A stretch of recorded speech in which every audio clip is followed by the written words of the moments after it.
दोस्तों, आज की कहानी है बहू तुम्हारी बेइज्जती करे तो तुम्हें कैसा लगेगा।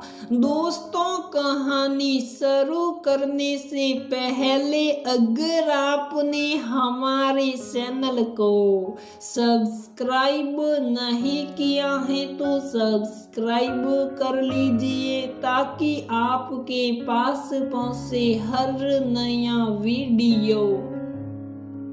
एक लड़की के लिए शादी के बाद का शुरुआती समय बहुत संघर्षपूर्ण होता है बेटा। कई सवालों के साथ वह मन ही मन अपने आप से संघर्ष करती है। ऐसे समय में उसे अपने पति के साथ की बहुत जरूरत होती है। तुम्हें सारिका बहू को इस तरह सबके सामने नहीं डांटना चाहिए था। वह अभी नई है, उसे क्या पता कि बुआ जी शुगर की मरीज हैं, उनके लिए फीकी चाय बनानी है। गलती तो हमारी है, हमें उसे बताना चाहिए था कि बुआ जी के लिए पहले फीकी चाय निकाल देना। सरला जी ने अपने बेटे सुहास को समझाते हुए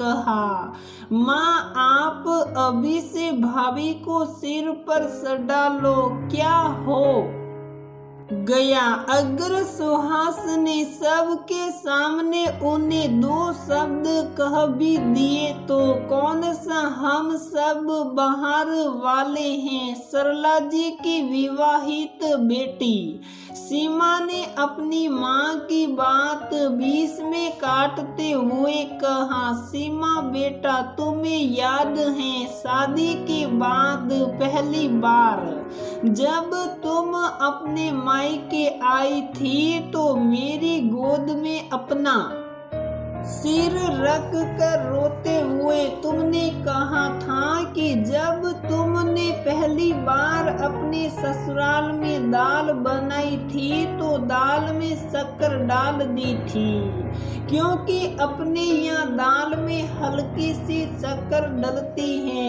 इस बात पर दामाद बाबू गुस्सा होकर थाली से उठ गए थे, ये कहते हुए कि ये कैसी दाल बनाई है तुमने, तुम्हें दाल बनाने भी नहीं आती है। उस वक्त तुम्हें कितना बुरा लगा था। तुमने मुझे बताया था कि इस बात पर तुम्हारा उनसे बहुत झगड़ा हुआ था।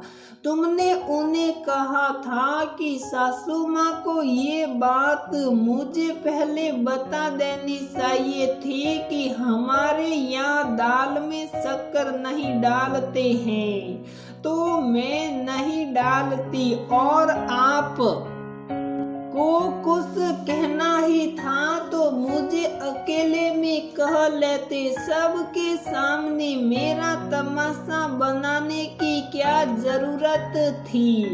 आज बहू भी तो उस दौर से गुजर ही रही है। सारिका ने बुआ जी के लिए फिर से चाय बनाई। चाय देकर वह वापस रसोई घर में चली गई। चाय पीकर बुआ जी ने सरला जी को कहा, भाभी अब छोड़ो भी, क्यों अपने बेटे के पीछे पड़ गई आप। नहीं बहन जी, हम बहू से ही सारी अपेक्षा क्यों रखते हैं, बेटों को भी तो समझाना चाहिए शुरुआत में ही। यदि गलत बातों को होने से रोका नहीं जाए तो वे आदत बन जाती हैं, इसलिए गलत बात कोई भी करे उसे समझाना बहुत जरूरी है। फिर सुहास की तरफ मुखातिब होकर सरला जी ने कहा, बेटा बहू तुम्हारे कारण अपना घर, अपनी माँ पापा सब को छोड़कर यहाँ आई हैं। उसकी इज्जत करना और इस घर में सबसे उसे इज्जत दिलाना तुम्हारा फर्ज है, और तुम ही ने सबके सामने उसकी बेइज्जती कर दी। सो तुम अपने ससुराल जाओ और तुम्हारे ससुराल वालों के सामने बहू किसी बात पर तुम्हारी बेइज्जती करे या कोई अपशब्द कहे तो तुम्हें कैसा लगेगा सुहास? मैं तो फिर कभी उसके साथ अपने ससुराल तो छोड़ो कहीं भी नहीं जाऊंगा सरला जी। फिर उसे तो जिंदगी भर यहीं रहना है बेटा। तुम्हारे बाबूजी ने जो गलती की थी वह तुम मत करो। तुम्हारी बुआ जी बैठी हैं या पूछ उनसे, जब तुम्हारे बाबूजी और तुम्हारी दादी सबके सामने छोटी छोटी सी बात पर मेरी बेइज्जती करते थे तो मैं कितना रोती थी। तुम्हारी बुआ जी उस समय कुंवारी थी, इन्होंने मुझे रोते हुए देखा है। हाँ बेटा सुहास, तुम्हारी माँ सही कह रही है। अपने ससुराल में जाकर हमें भी वही सब भुगतना पड़ा। कोई ये नहीं समझता है कि बहू भी इंसान होती है, उसका अपना स्वाभिमान होता है, उसके अपने अरमान होते हैं। सब उससे इज्जत मान सम्मान की उम्मीद तो करते हैं, पर बदले में उसे देने में कंजूसी करते हैं। सरेआम मेरी इच्छाओं का गला घोट दिया जाता था और मैं उप भी नहीं कर पाती थी।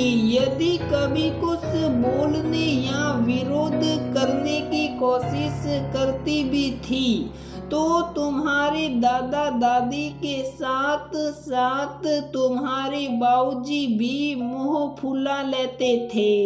हर लड़की चाहती है कि उसे अच्छा और उसकी परवाह करने वाला पति मिले, दूसरों के सामने उसकी बात का मान रखे, घर परिवार के महत्वपूर्ण निर्णय में उसकी भी राय ले। लेकिन जब ऐसा नहीं होता है तो उसका दिल टूट जाता है। अंदर ही अंदर उसके दिल में विद्रोह की भावना पनपने लगती है। इसका सबसे अच्छा उदाहरण है तुम्हारी बहन सीमा। हर बात में इसकी दामाद जी और इसके सास ससुर से इसकी बहस होती रहती है। रसोई घर में काम कर रही सारिका के कानों में भी बाहर चल रही सरसा सुनाई पड़ रही थी। उसके मन में सरला जी के प्रति बहुत आदर का भाव पैदा होने लगा था।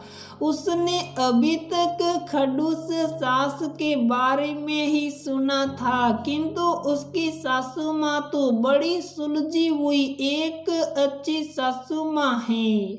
वह सोचने लगी, असल में सासू माँ एक अच्छी माँ है, इसीलिए वे सास भी अच्छी हैं। इतने में सरला जी ने सारिका को आवाज लगाई और सुहास को उससे माफी मांगने को कहा। सुहास मुस्कुराता हुआ अपने दोनों कान पकड़कर सारिका के सामने घुटनों के बल बैठ गया और सारिका से माफी मांगते हुए बोला, आगे से ऐसा नहीं होगा। सारिका ने सासू माँ को कहा, सासू माँ, हर घर में यदि आपके जैसी सासू माँ हो तो कभी कोई घर ना टूटे और हर रिश्ते को इज्जत और मान सम्मान मिले। सरला जी,